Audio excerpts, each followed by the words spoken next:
Cher Succès Masra, il est un mélange de tristesse, de frustration et de profonde déception que je fais cette vidéo pour m'adresser à vous. Ces sentiments émanent du choc ressenti par beaucoup d'entre nous face à votre décision récente de rejoindre le gouvernement de transition au Tchad en tant que Premier ministre. Votre nomination a été accueillie avec une perplexité généralisée parmi ceux qui, comme moi, Africains, avaient espéré que vous incarniez le changement démocratique que notre nation, le Tchad, cherche depuis si longtemps. Je ne peux taire ma déception face à cette décision car vous incarnez pour beaucoup d'entre nous l'icône d'une lutte courageuse pour un Tchad plus juste, plus équitable et plus démocratique. Vos discours, vos actions passées et votre engagement semblaient être le reflet de la voix du peuple, aspirant à un renouveau politique et social. En tant que figure de première opposition, vous étiez devenu un symbole d'espoir pour un avenir meilleur. Une voix courageuse dénonçant les maux de notre société et prônant des réformes significatives. Votre engagement dans la lutte contre l'injustice, la corruption et l'autoritarisme était perçu comme un catalyseur potentiel pour une transformation positive de notre cher et beau pays, le Tchad, un pays debout et à l'ouvrage qui a compris sa terre et son droit. Cependant, votre décision de rejoindre le gouvernement actuel a laissé beaucoup d'entre nous dans un état de perplexité profonde. Il est difficile de comprendre comment celui qui a longtemps dénoncé les lacunes du système peut désormais y prendre part, même dans le cadre d'une transition. Pour de nombreux citoyens, cette décision a été ressentie comme une trahison des principes que vous sembliez incarner. Je me permets de vous rappeler que l'espoir que vous avez inspiré était ancré dans la conviction que vous seriez le champion d'une gouvernance transparente, démocratique et équitable. Votre passage du statut d'opposant à celui de membre du gouvernement a semé la confusion et engendré une crise de confiance au sein de ceux que vous avez soutenus.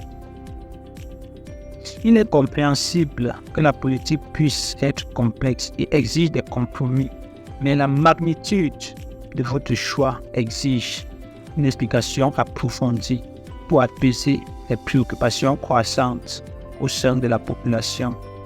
Comment réconcilier cette décision afin les aspirations de ceux qui espéraient un changement substantiel et une rupture avec les pratiques du passé? Cette entrée dans le gouvernement soulève des questions quant à la sincérité de notre engagement envers les intérêts du peuple.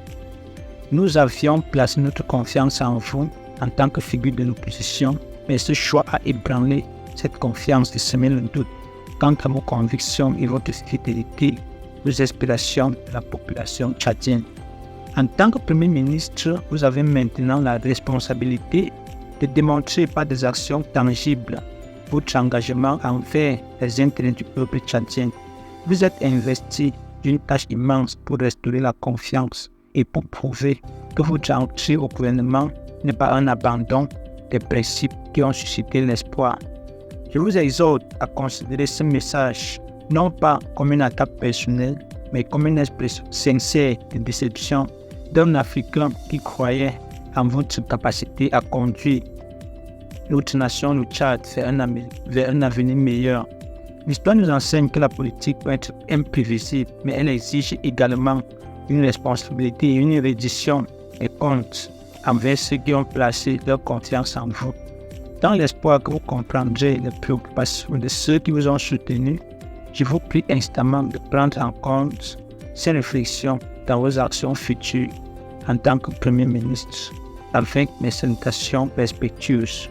Au peuple tchadien, je voudrais dire ceci: chers compatriotes tchadiens, je m'adresse à vous dans ce moment de changement et de perplexité. La décision de Succès Masra de rejoindre le gouvernement peut sembler déconcertante, mais je vous exhorte à ne pas perdre espoir. Notre lutte pour un Tchad meilleur n'est pas déterminée par une seule personne, mais par la force collective de notre peuple. Les défis persistent, mais ensemble, nous pouvons surmonter les épreuves. Restons solidaires, persévérons dans notre quête pour la justice, la transparence et la démocratie. N'oublions pas que notre force réside dans notre unité. Gardons espoir, continuons à travailler ensemble et construisons un avenir plus lumineux comme le Tchad. Vive le Tchad, vive l'Afrique, vive le panafricanisme, la patrie ou la mort nous vaincra.